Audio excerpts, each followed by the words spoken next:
Hey friend, welcome back to Holistic Moms. I'm your host, Shan Wright, and I'm going to be honest. I recorded this episode once, and I felt I had way too much to say about it, and I was all over the place. So here I am, wasting time and recording it again. And that was, okay, to be honest, a hard decision for me because I don't ever want to waste time. I value time so much, and I don't like to waste a second. But I think I just had to get all my thoughts out, and now I'm ready to give it to you in a more clear, something that you can actually process, and there will be more episodes to come on the topic. But here we get started with a fun episode on time. Let's dive in. Hey mama, do you feel stuck in the messy middle of motherhood?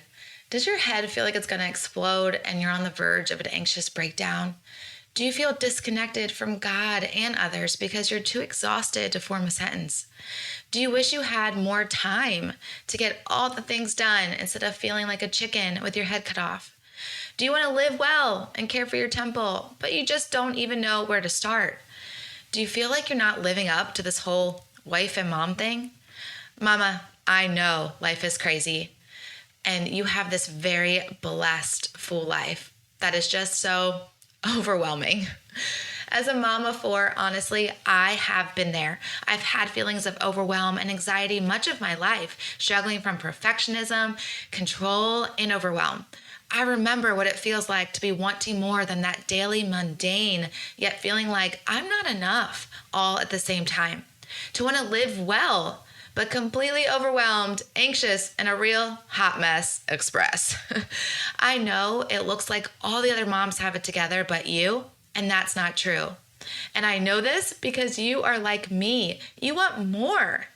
After postpartum anxiety, enough was enough, and I just tracked my way to whole body wellness and so much peace.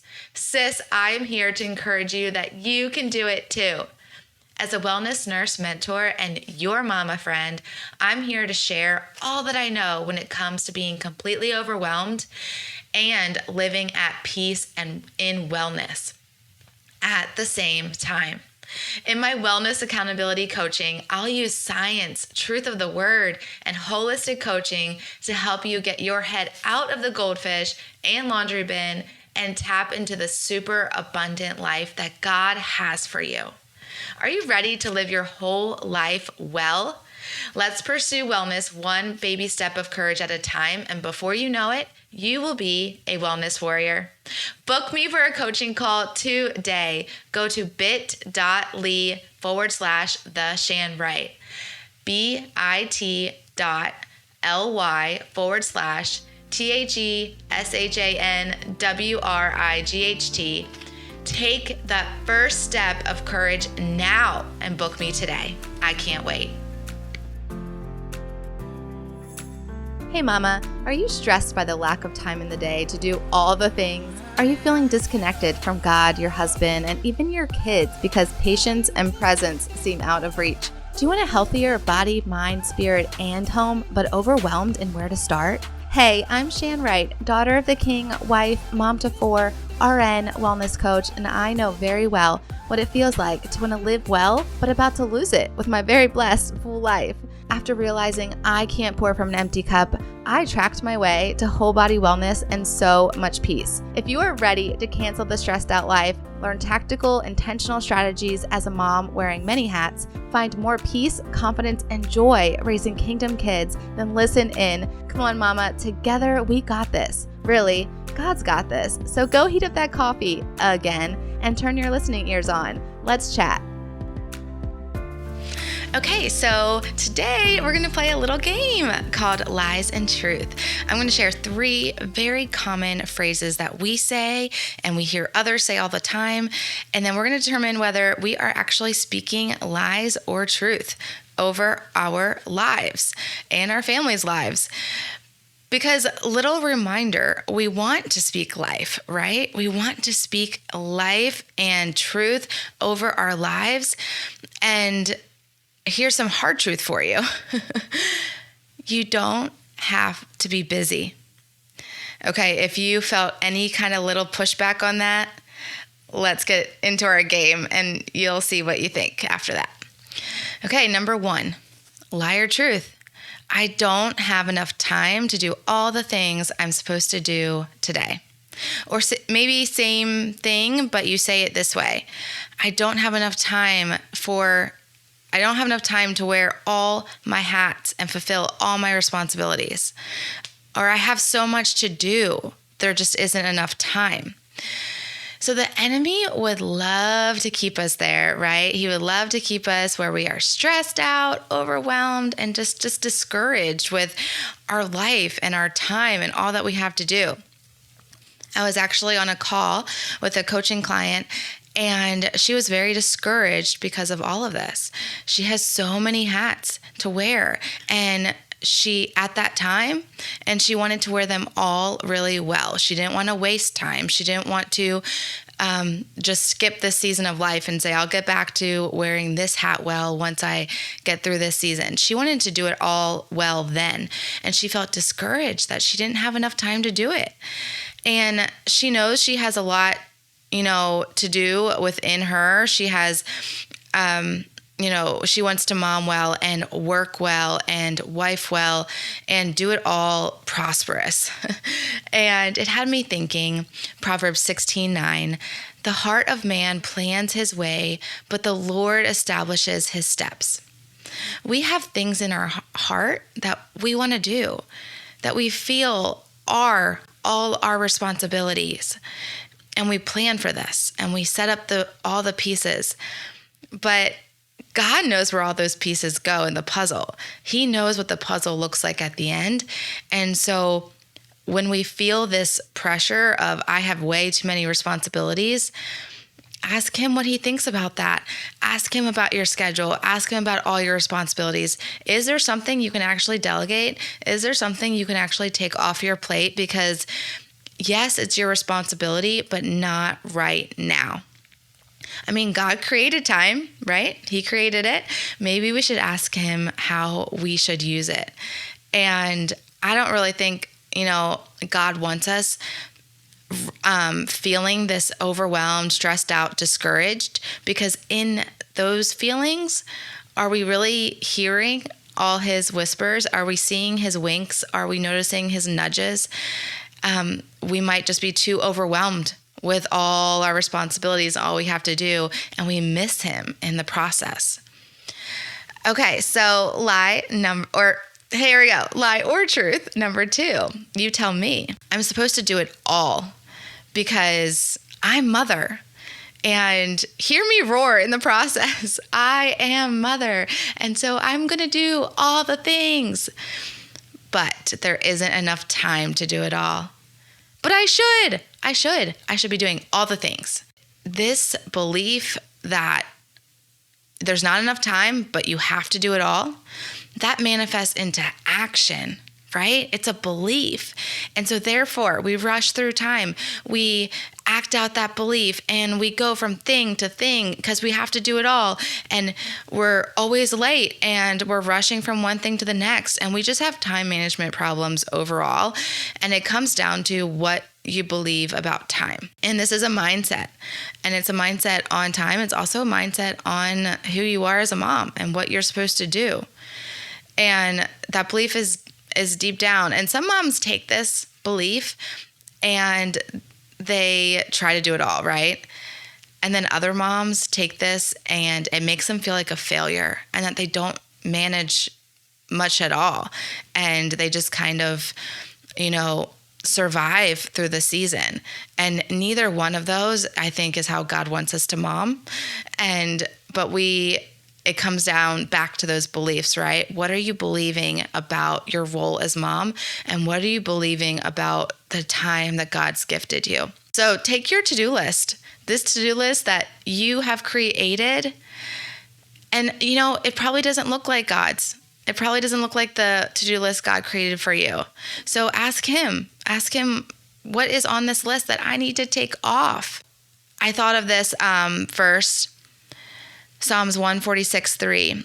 Let me hear in the morning of your steadfast love, for in you I trust. Make me know the way I should go, for to you I lift up my soul. And this is the verse in a different translation, but this is the verse that really helped me get up in the morning and do first things first and spend that time with God and put that first on my schedule, and then let him conduct the rest of the schedule and ask him, God, which way should I go today? You tell me which way we are going as a family, as a mom and my kids. Which way are we going today? Because I give you this day. And that's just a good thing to do, and to show him your schedule and what do you want to cross off. And, your to-do list for the day might have a bunch of chores on it for that day, but the mom next to you, her to-do list could look totally different. And it could have totally different to-dos and chores and maybe none. And she has a housekeeper. And so her list is just, let's leave the house so the housekeeper can clean, and let me do all these other things on my list. Like, every mom's list is going to look different. And that is where it's really important to put your blinders on to what God has for you. And, not to let other moms and influence get to you. And even like on social media, when we see all these pretty homes and moms, we probably follow a lot of moms ourselves, and we see, especially the influencer moms, right? The content creators, and they have beautiful homes, and the kids that are just dressed to the nines, and all their hair's in place. And we're like, what? How'd they do that? Well, that's their job. That is their job, to put on that picture. And they get paid for that. So they're going to do all they can for that day, for that moment, to put it together for a pretty picture. And then I bet you their house doesn't look like that all the time. I bet you their kids don't look like that all the time, and they're not perfect angels. It's just this perception that we have. And so we need to remind ourselves that we are not to compare. What does God have on your list for you today? And we also know this truth, and I have found this change more lately, and I don't know if it's just me or I'm just noticing it more, right? But that what we spend our time on is our priority. I've tried to make this a conscious shift in my language as well. Like, not that I didn't have enough time for that, but I didn't make that a priority. I didn't make the laundry a priority today because I had these other things on the list, right? And so I've tried to be more conscious of how I'm saying that. And I've heard others too. So, how we keep our time is what we prioritize in our life. But maybe you are having a hard time prioritizing anything. You're like, well, they all seem important, so I don't even know what to start with first. Well, you are not alone. You're not alone. I was there with postpartum anxiety, a newborn, 2 other toddlers, and I could not see what to prioritize because I was seeing all the things that needed to be done. I was seeing all the tasks at hand. I was seeing, I am mom. I am supposed to do all these things in postpartum with this mental struggle that I'm going through right now, but I'm still supposed to do it all. And God said no. And he gave me strategy, and I am now here to share those strategies to help you if you're in that same boat, to help you figure out what you prioritize in this season. And this is what I do in my coaching. And I would love to help you with that. And maybe you made mental commitments for this year particularly, and you're like, this year's going to be different. And I am going to do things differently. I'm not going to rush around. I'm actually going to get on time to places. I am going to, value time, and I am going to take every day as a gift and just, do all these things.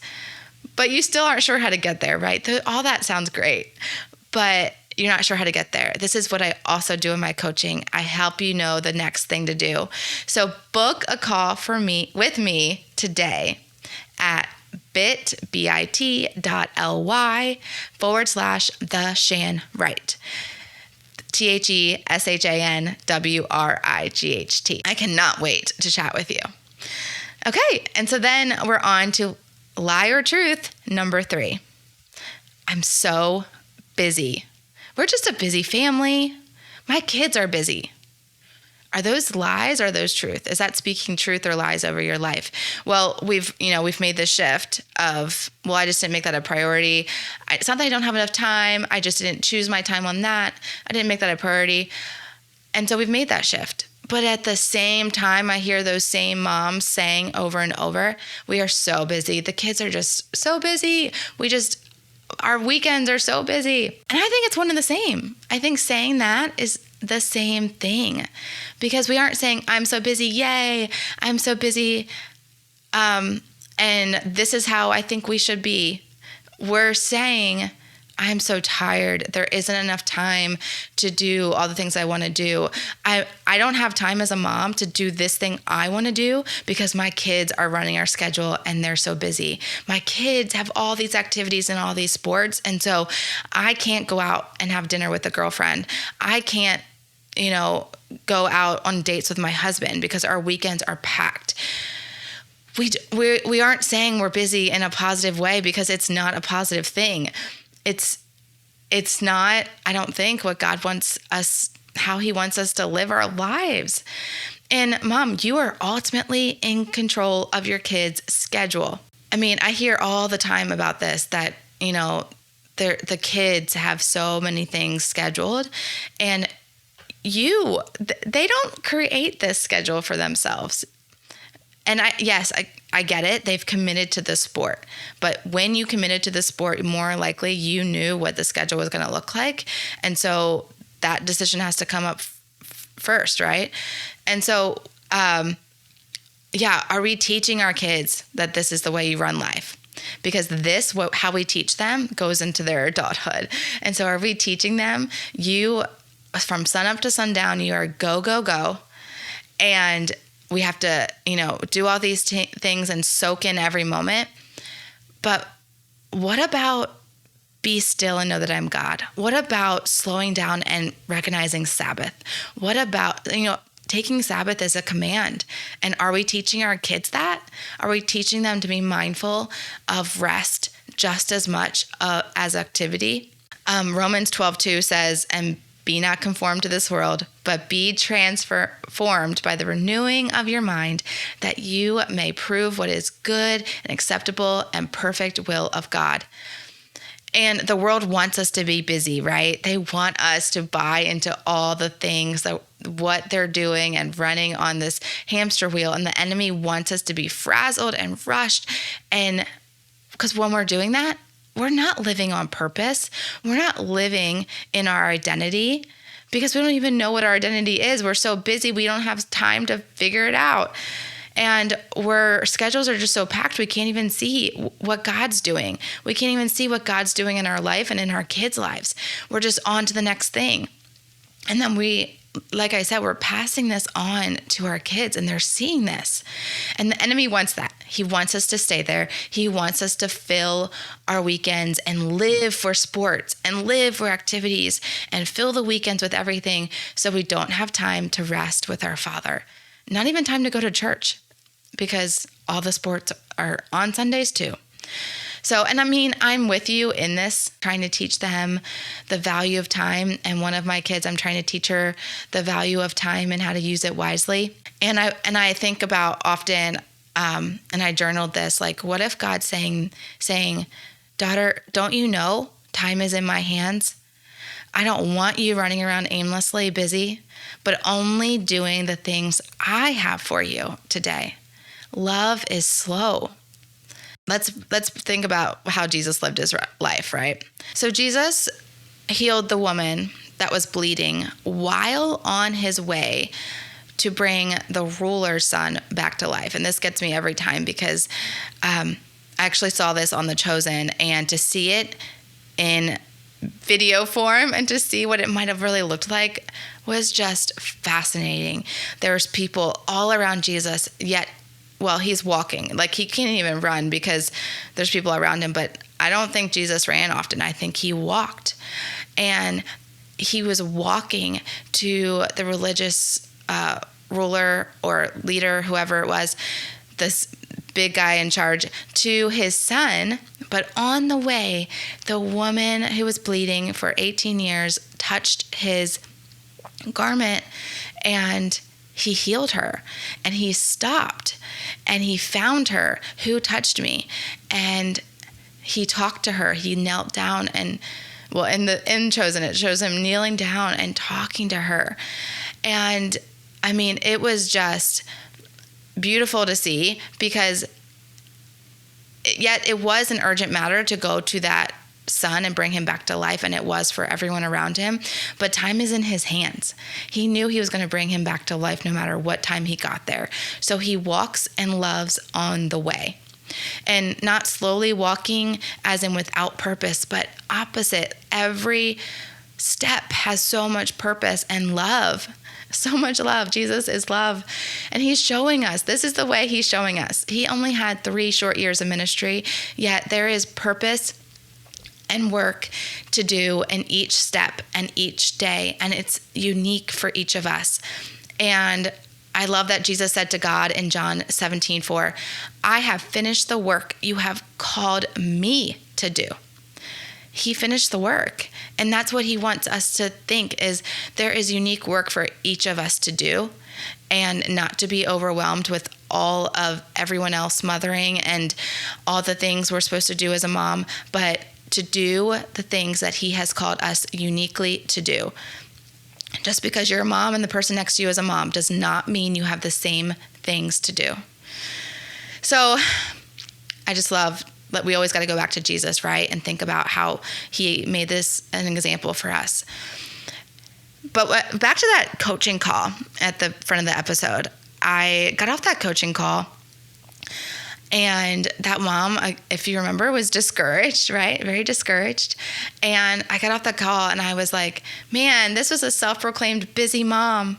And what did I just do? I just gave her more stuff to do. I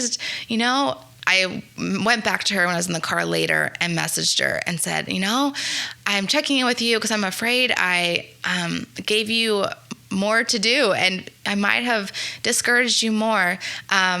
I just want to check in with how you're feeling, and now that your day's gotten on, and how are you feeling? And she actually came back and she said I helped her so much, that she felt so much better. And those are just her words. And they really encouraged me, because this is at the very start of my coaching. I was just, not sure yet. And she really, really encouraged me that I do have tools, and I shared them with her, and it was so helpful for her. And if you're a busy mom like her, these tools can work for you too. So go ahead and book me for a call today. Again, that link is bit.ly/the Shan Wright, and book me for a call. And you might feel, hey, I'm too busy, I can't book you for a call. Do something for you to get you back on track and to take the busy out. It helped her, and that's all I can say, is it helped her. It didn't give her more to do and feel more busy. It actually gave her a sense of peace. So, okay, I know we've been talking the past couple episodes about being good stewards. So this is it. We got to be good stewards of our time, right? We have to change our mindset about time. And I remember on the Struggling to Balance Life episode with Jessie Melcher, she said, time is a mindset issue. So we have to change our mind. We have to renew our mind daily, and we have to renew how we're looking at our schedule and our time that God has gifted us. Let's start speaking truth over that time God has blessed us with each day. Each day is a gift. We know this. We know this when we, we lose someone in our life. We recognize again, each day is a gift. So let's speak truth over our day, which what is our day is our time. So let's get down to it and speak truth over our time. And I am with you in this, friend. I am so in this with you. As your homework, I want you to put this to practice. I want you to come over and tell us in the Facebook community if you commit to this, and to share your truth statement. It is bit.ly/holistic hacks, bit.ly/holistic hacks. Come over to the Facebook group, join us, join in other like-minded moms, and encourage someone else and share your truth about time. And I mean, I know this is hard. We are hardwired to think these lies. And we've got to renew our mind, because this is the way the world runs, right? And we have to be transformed. We can't just go along with what the world does. And we have run the past few decades on this fast-paced, time is of an essence world, and it's not how we should be living as Christian moms. Ephesians 5:15-17 says, "Look carefully then how you walk, not as unwise, but as wise, making the best use of the time, because the days are evil. Therefore do not foolish, but understand what the will of the Lord is." What is the will of the Lord for your time, for your personal time as mom in your house, with your kids, with your family? Find out what that is. Seek Him. Do not just follow along with the way the world does things. Let's be wellness warriors and fight for our wellness and our family's wellness, and go against the cultural norm and do things God's way. Okay? I'm praying this for all of us. May God Himself, the God of peace, sanctify you through and through. May your whole spirit, soul, and body be kept blameless at the coming of our Lord Jesus Christ, the one who calls you is faithful, and He will do it. 1 Thessalonians 5:23-24. Shalom, shalom. Hey, Wellness Warrior. I pray that blessed you. And if so, it would bless me big if you would write a 5-star review and subscribe on Apple Podcasts. Not only would this make me super happy, but it will allow for others to find this show too. Also, I love to chat over on Instagram, so make sure to take a screenshot, share to your Instagram stories, and tag me at the Shan Wright, so I can see it and we can keep chatting and bring other moms to chat with us. Until we get to chat again, mama friend, may the Lord's face shine upon you and give you peace.